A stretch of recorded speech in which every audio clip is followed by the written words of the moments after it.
History remembers emperors draped in silk, generals astride horses, and monarchs commanding armies with a single word. But hidden in its shadows are other kinds of warriors, men who never wore crowns, never rode into battle with an army behind them, and never sought statues or songs. They didn't fight for land or gold. They fought for something far more dangerous, an idea. One such man lived not in a palace, but in a classroom. He didn't carry a sword, he carried chalk. He wasn't a commander, he was a school teacher. But what he did would leave an empire trembling. His name was Surya Sen. And this is the untold story of a man who waged war with wisdom, fire, and a band of teenagers. A man who challenged the British Empire with nothing but a plan, a cause, and unshakable courage. It was 1930. India was under colonial rule. For nearly 2 centuries, the British had bled the country dry, stealing resources, dividing communities, and crushing rebellion with the cold efficiency of empire. The Union Jack flew over government buildings. British officers strutted through Indian cities like they owned them. And in many ways they did. In the eastern region of Chittagong, now in modern-day Bangladesh, life moved under this shadow.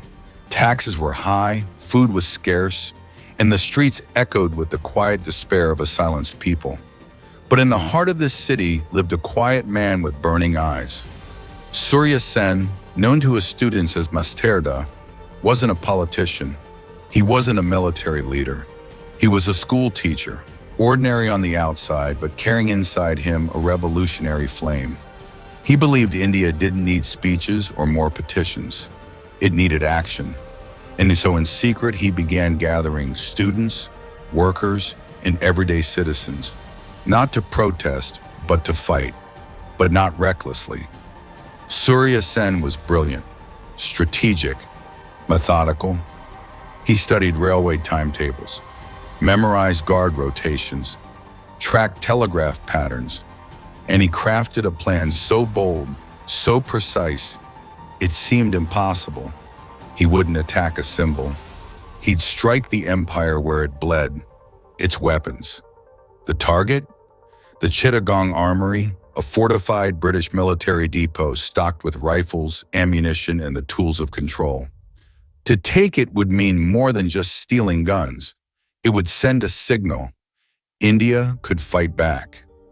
On the night of April 18, 1930, Surya Sen led 64 revolutionaries, most of them barely adults. In a history, they split into groups.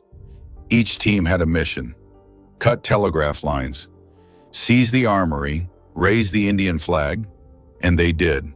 They moved like shadows through the streets, silencing guards, disabling communications, storming the armory with grit and precision. Within hours, the mission was complete.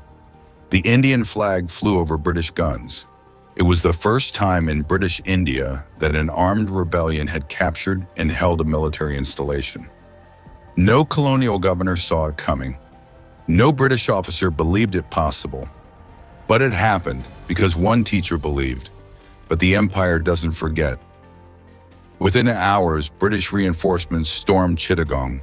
Surya Sen and his fighters didn't run. They retreated into the Jalalabad hills, thick with jungle and terrain too wild for tanks or heavy cavalry. For 4 days, the revolutionaries fought like ghosts, popping out of the shadows, striking, disappearing again.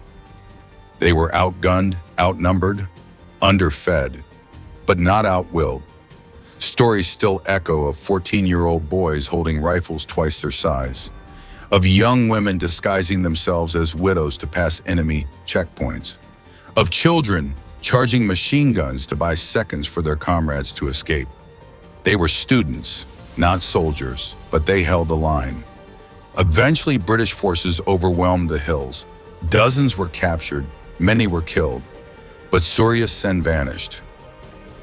For 3 years, the British searched, but he had disappeared into the wind, changing names, sleeping on floors, hiding among peasants and farmers. But never idle. From underground, he rebuilt his network. He trained new recruits. He passed messages by lantern light, taught chemistry by day and revolution by night. To the people, he became a legend.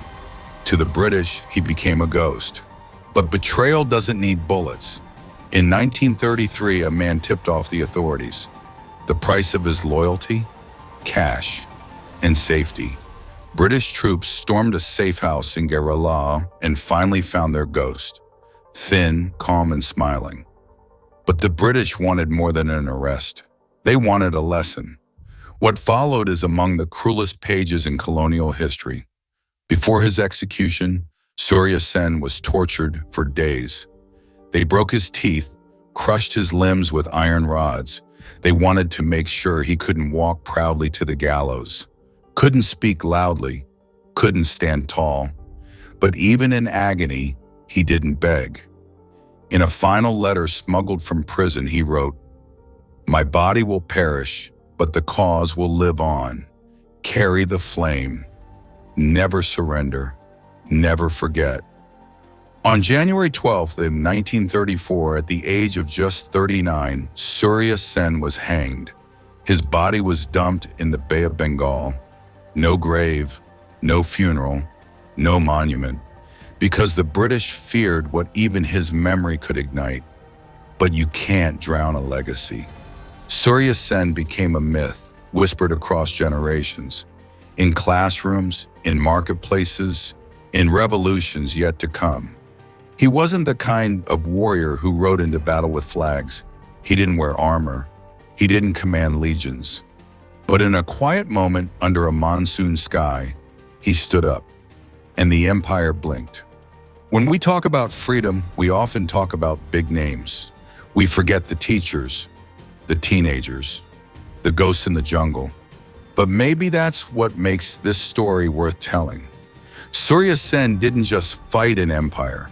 He proved that sometimes a man with a plan and nothing to lose is more dangerous than any army.